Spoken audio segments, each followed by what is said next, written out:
جس نے تیرے سر پہ یہ سرتاج رکھا ہے، اور تو اس ماں کو ہی بھول گئی ہے۔ اور شکوہ بہو سے نہیں، شکوہ اس بیٹے سے ہے، بیٹے سے ہے جو علیحدہ بھی ہونے لگا تھا تو اماں سے علیحدہ ہو گیا ہے، جس نے سوچا ہی نہیں کہ ماں کے ہاتھ اٹھ جائیں تو عرش کا مالک کہتا ہے فرشتوں سے کہ پیچھے ہٹ جاؤ، ماں اور باپ اولاد کے لیے جو مانگے گے میں فوراً عطا کروں گا، تجھے پتہ ہی نہیں۔ اور ادھر رسول پاک کا کیا حال ہے؟ کہتے ہیں وہ تیرے رشتہ دار ہیں، تیرے بہن بھائی ہیں، تو جا، میں تجھے دروازے پہ چھوڑ آؤں گا، تو مل ان سے، میں نہیں ملتا، میں صاحب ہوتا ہوں، میرا ان سے کیا لینا دینا۔ حضرت خدیجہ کے بھائی نہیں تھے، نبی پاک صلی اللہ علیہ وسلم کے سسر حیات نہیں تھے، دو بیٹے تھے حضرت خدیجہ کے، اور وہ دونوں بیٹے پچھلے خامن سے تھے۔ ذرا عقل کی کسوٹی پر تولیے گا کہ کسی بی بی کے بیٹے ہوں اور پچھلے خامن سے ہوں، اس آدمی کا رویہ کس طرح کا ہوتا ہے۔ لیکن میرے رسول پاک کا رویہ اس طرح کا تھا۔ میں آپ کو سیرت کی کتابوں سے امام حلبی نے، کستلانی نے، صاحب فتح الباری نے لکھا ہے، رسول کائنات سید عالم صلی اللہ علیہ وسلم سوئے ہوتے تھے اور جاگو اور سنو، اللہ کرے حضرت خدیجہ کا میرے نبی سے رشتہ اور میرے نبی کا حضرت خدیجہ کا رشتہ ہماری سمجھ میں آ گیا تو سمجھ لو ہمارے گھر جنت بن جائیں گے، روشنی پھیل جائے گی، سمجھو اور سیکھو۔ حضرت عائشہ صدیقہ فرماتی ہیں نبی پاک سو جاتے تھے نا دوپہر کو تو کہتی تھی مولا علی سے لے کر ابو بکر صدیق تک کسی کی طاقت نہیں ہوتی تھی حضور کو آ کے بیدار کرے، سوء ادب سمجھا جاتا تھا۔ اور میں ایک جملہ آگے بڑھا کے کہوں گا، میں کہوں گا اماں جی آپ تو مولا علی سے لے کر ابو بکر صدیق تک فرماتی ہیں نا، ہمارا تو عقیدہ یہ ہے کہ مصطفیٰ سو جائے تو جبریل بھی نہیں جگا سکتے، وہ بھی نہیں آ سکتے، وہ بھی ہاتھ باندھے کھڑے ہیں کہ مولا کیسے جگاؤں، حضرت جبریل بھی نہیں جگا سکتے۔ لیکن حضرت عائشہ صدیقہ فرماتی ہیں میں تھی مدینے میں کہ حضرت خدیجہ کے وصال، میں مدینے میں حضور کے گھر میں تھی، نبی پاک میرے گھر میں موجود تھے اور سید عالم سوئے ہوئے تھے۔ حضرت خدیجہ کے پچھلے خامند کے بیٹے جناب حالہ آ گئے اور وہ مسجد میں آ کے بولے، مسجد میں توجہ کرنا، مسجد میں بولے، انہوں نے مسجد میں آ کے پوچھا کہ نبی پاک کہاں ہے، مسجد میں۔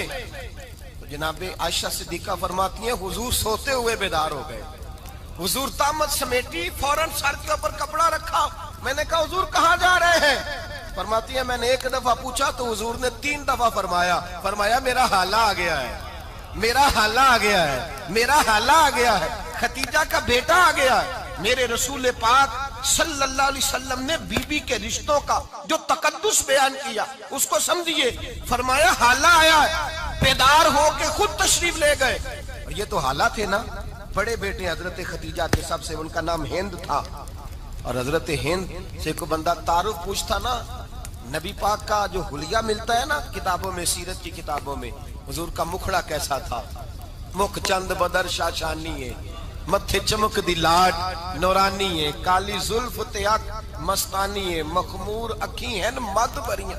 یہ جو حضور کا حلیہ ملتا ہے نا، یہ حضرت ہند کا بیان کیا ہوا ہے۔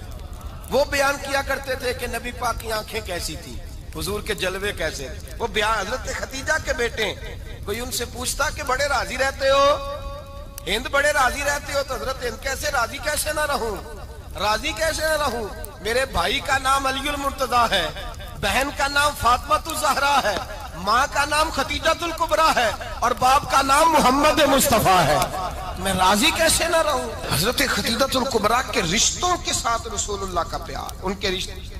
کنز المال میں حضرت عائشہ صدیقہ کی حدیث ہے، جناب عائشہ فرماتی ہیں دوپہر کو حضور آرام کرتے تو کوئی آیا نہیں کرتا تھا۔ ایک دن ایک بوڑھی آ گئی دروازے پہ، اس نے چھڑی پکڑی ہوئی، کہتے وہ اندر آئی تو نبی پاک بڑی تیزی کے ساتھ اٹھے، حضور سید عالم نے قریب بٹھایا، دیر تک حضور باتیں کرتے رہے، دیر تک گفتگو ہوتی رہی۔ فرماتے ہیں حضور نے اسے کوئی اضافی وقت دیا، عام صحابہ اس وقت آتے نہیں تھے، حضور کے آرام کا وقت تھا، اضافی وقت دیا نبی پاک نے۔ اور فرماتے ہیں جب وہ جانے لگی تو نبی پاک نے تحفے بھی عطا فرمائے، اور پھر ایک غلام سے، حضرت بلال سے یا کسی غلام سے فرمایا کہ ساتھ جاؤ اور گھر چھوڑ کر کے آؤ۔ نبی پاک صلی اللہ علیہ وسلم نے اعزاز دیا۔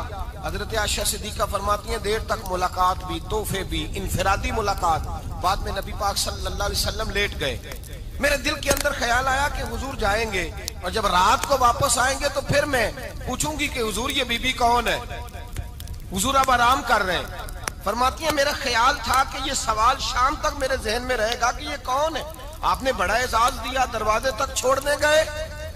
حضرت عائشہ صدیقہ فرماتی ہیں میں سوچ رہی تھی آرام کر رہے ہیں، اور میں نے جیسے ہی نگاہ ڈالی تو حضور تو گہری سوچ میں گم ہے، نبی پاک سوچوں میں گم ہے اور بے آنکھیں کھلی ہوئی۔ فرماتی ہے میں قریب جا کے بیٹھی، قدموں پہ ہاتھ رکھا، میں نے کہا محبوبہ یہ بی بی کون تھی؟ اتنی دیر آپ نے ملاقات کی اور وہ چلی گئی ہے تو ابھی خیالات ہیں، تصورات ہیں۔ فرماتی ہے میں نے پوچھا تو مصطفیٰ کی آنکھوں میں آنسو آ گئے، نبی پاک رو دیے، اٹھ کے بیٹھ گئے۔ میں نے کہا حضور کیا ہوا؟ میں نے تو آپ کو پریشان کر دیا، میں معذرت چاہتی ہوں۔ حضور نے فرمایا عائشہ ایسی کوئی بات نہیں، اس بی بی کے بارے میں پوچھتی ہو جسے میں نے زیادہ عزت دی ہے، زیادہ پیار کیا ہے، ذرا زیادہ اس کے ساتھ میں نے توجہ کی ہے۔ ہاں یا رسول اللہ میں نے انفرادی رنگ دیکھا ہے، روٹین سے بڑھ کر آپ نے محبت فرمائی۔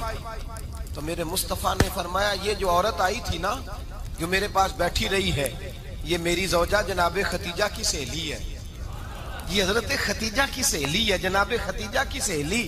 فرمایا یہ مکے میں ختیجہ سے ملنے آیا کرتی تھی، ختیجہ اسے وقت دیتی تھی، پاس بٹھاتی تھی، کھانا کھلاتی تھی، دکھ سکھ سنتی، اور تھوڑی غریب ہے، جب یہ جاتی تھی تو ختیجہ تحفے بھی دیتی تھی۔ فرمایا آج جب یہ آئی ہے تو ختیجہ کی یادیں تازہ ہو گئی، دیر تک میں نے اس سے بات کی ہے، گفتگو کی، جاتے دفعہ تحفہ دیا ہے، اس لیے کہ حسن العہد من الایمان، اچھے طریقے سے وعدہ نبھانا یہ بھی ایمان کا حصہ ہے، اچھے طریقے سے عہد نبھانا، تعلقات نبھانا یہ بھی ایمان کا حصہ ہے۔ حضرت ختیجہ کی سہیلیوں سے رسول اللہ صلی اللہ علیہ وسلم کا رشتہ، پہلی وحی نازل ہوئی نبی پاک پر۔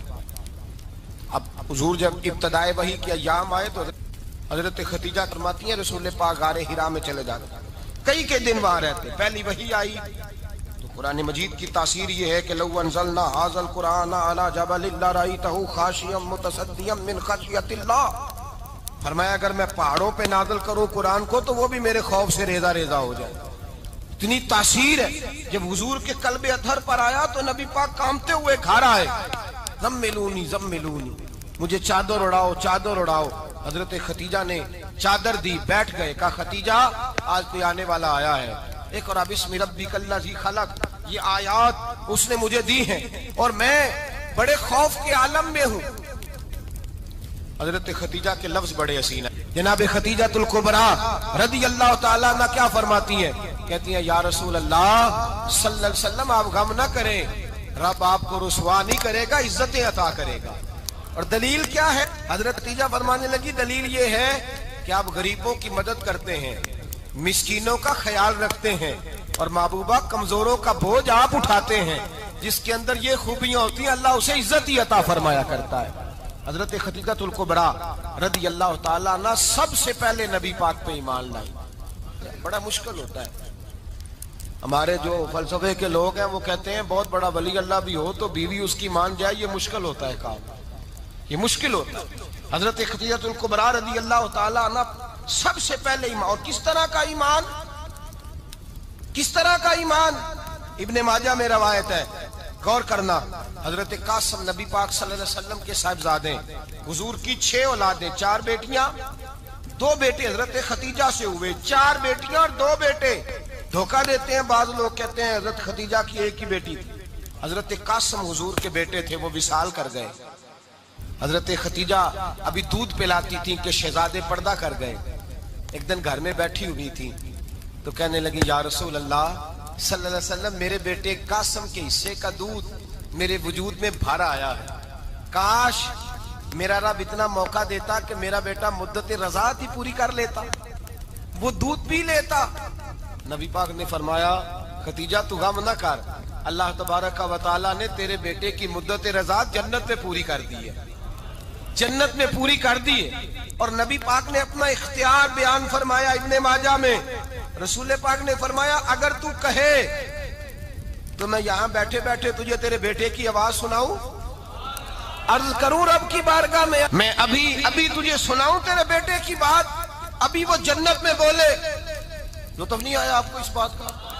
میں ابھی سناؤں تجھے بات سیاستہ کی روا، ابھی سناؤں تیرا بیٹا بولے گا جنت میں، آواز یہاں مکے میں آئے گی، سناؤں؟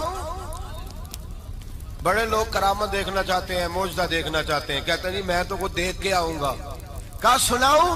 حضرت خدیجہ کا ایمان دیکھیں، کہنے لگی محبوبہ مجھے سننے کی کیا ضرورت ہے، میں خدا کو بھی مانتی ہوں، محمد مصطفیٰ کو بھی مانتی ہوں، میں بن دیکھے ہی مانتی ہوں، بن دیکھے ہی مانتی ہوں، مجھے سننے کی ضرورت آپ نے کہہ دیا تو سو ہو گیا، مجھے حاجت حضور کہہ رہے ہیں اگر تو کہے تو دعا کروں، التجا کروں، ابھی آواز اللہ سنا دے، ابھی سناؤں؟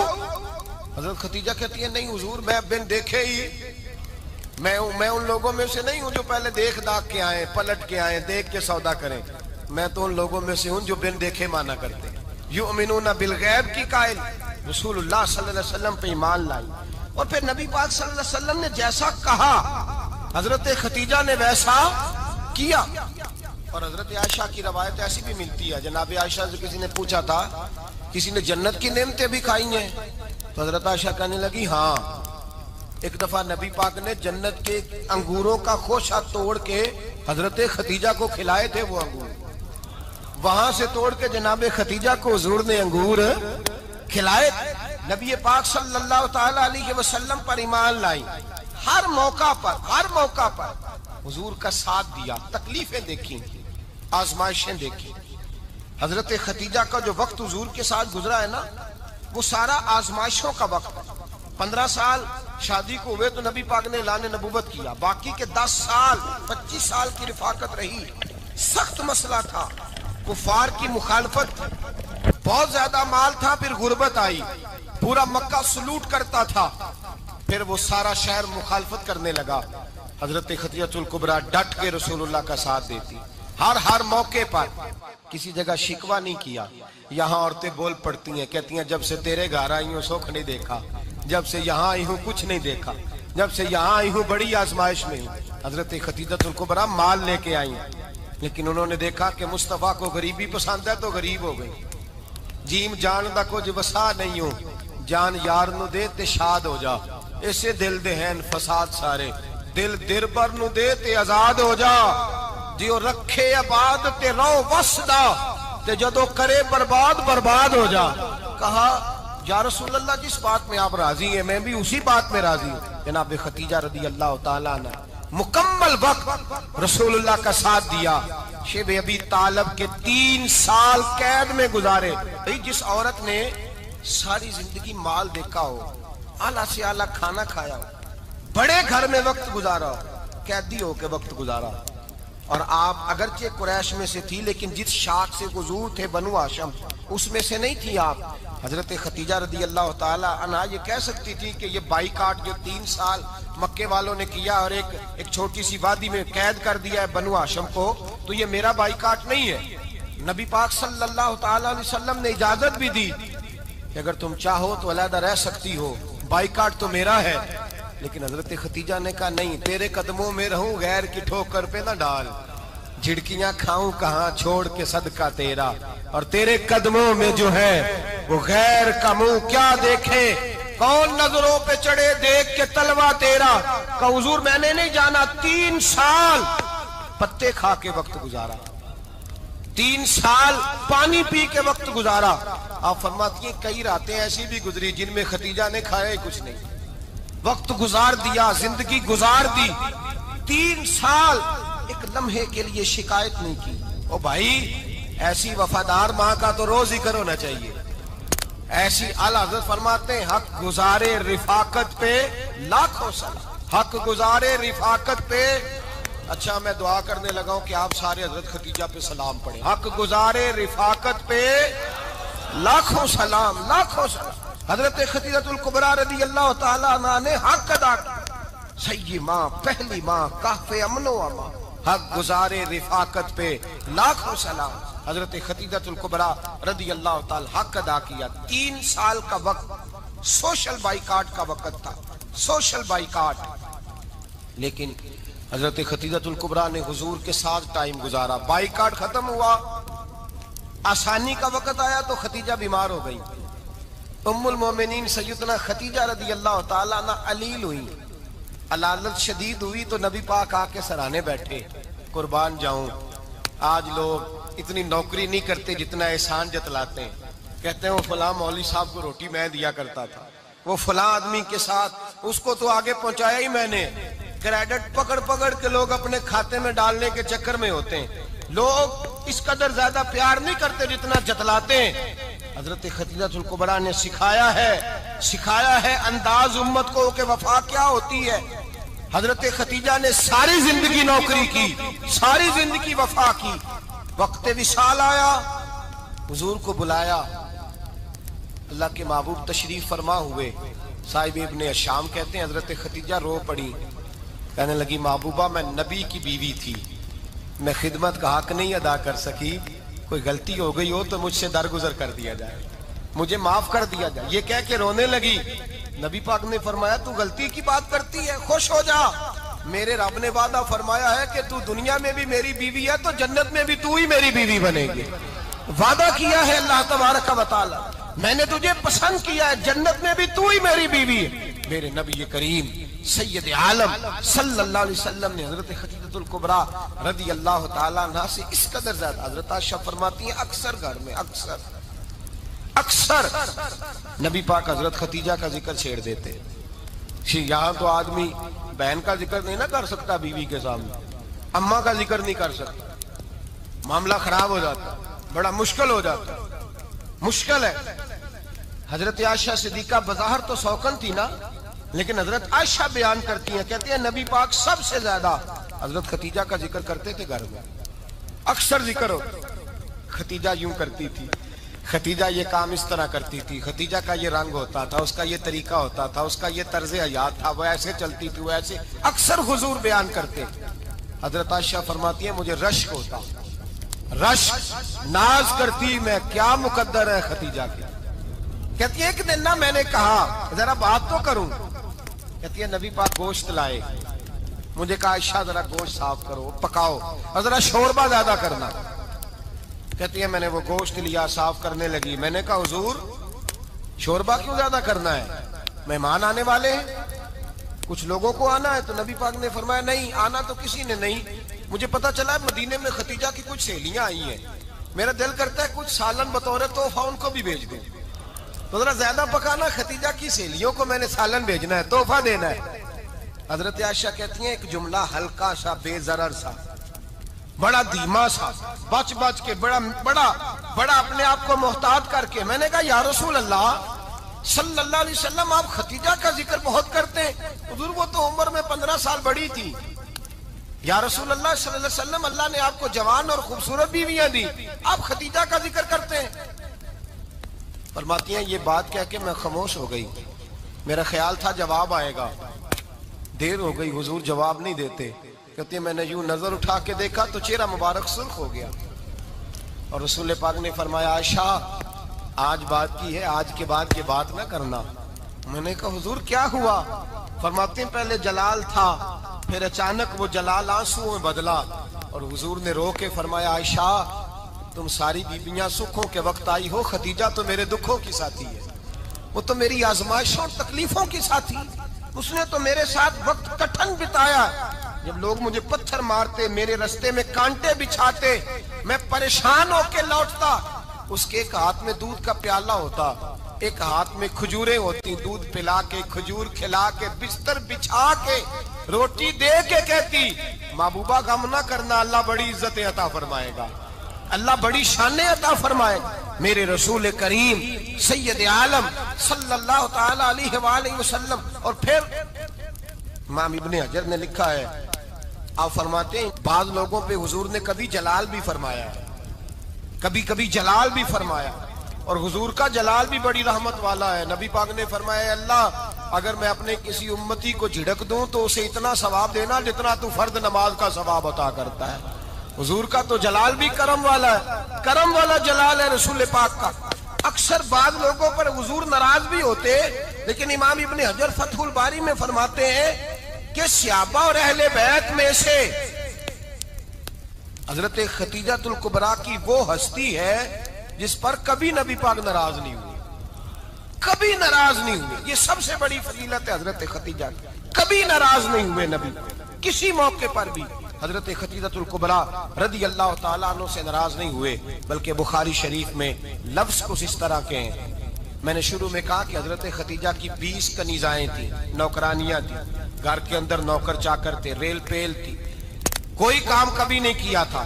حضرت خدیجہ الکبریٰ نے ایک دن کھانا پکایا، اور کھانا پکا کے اپنے ہاتھوں سے جب نکلی نا اور آ رہی تھی حضور کو کھانا دینے، تو بخاری میں موجود ہے جب حضرت خدیجہ آئیں تو نبی پاک نے فرمایا خدیجہ تیرے آنے سے پہلے حضرت جبریل آ گئے، اور وہ کہہ رہے ہیں یا رسول اللہ خدیجہ برتن میں کھانا لے کے آ رہی ہے، اور جب وہ کھانا لے کے آ جائے تو اسے کہہ دیجئے گا اس کا رب اسے سلام کہتا ہے، اس کا رب اسے اللہ اکبر، جس کو اللہ سلام کہے۔ فاضل بریلوی فرماتے ہیں حق گزارے رفاقت پہ لاکھوں، حق گزارے رفاقت پہ لاکھوں سلام، حق گزارے رفاقت پہ لاکھوں سلام۔ حضرت خدیجہ الکبریٰ رضی اللہ تعالیٰ عنہ کو رب تعالیٰ کے سلام آئے۔